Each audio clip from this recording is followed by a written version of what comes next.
Inilah rekaman detik-detik bom Rusia diluncurkan ke posisi tentara Ukraina. Rekamannya beredar di Telegram pada Kamis 4 Juli 2024. Dalam keterangan unggahan disebutkan, pesawat pembom tempur Su-34 Rusia menembakkan bom udara OFAB-250 dengan UMPC ke posisi tentara Ukraina. Serangan diklaim akurat mengenai sasaran. Drone merekam 4 bom yang berjatuhan. Sayangnya tidak diketahui total pasukan Ukraina yang tewas dalam serangan ini. Lokasi benteng yang digempur juga tidak dirincikan jelas.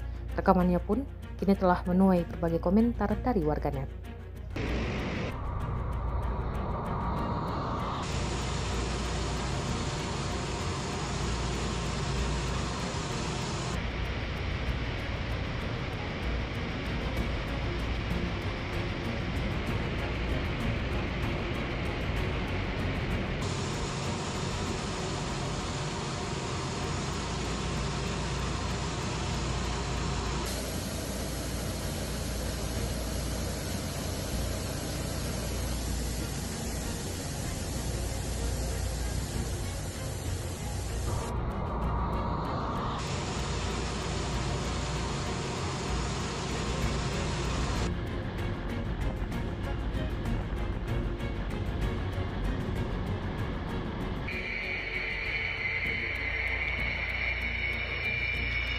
Работаем и днем, и ночью.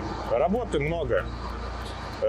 Наши бомбы с управляемым модулем планирования и коррекции бьют врага везде. Враг бежит, боится этих бомб, потому что их достанут везде, без разницы, в каких находятся они укрытиях. Летчики наши высоко мотивированы, заряжены только на победу. И, соответственно, враг будет разбит, и победа будет за нами. Download Tribun X sekarang. Menghadirkan lokal menjadi Indonesia.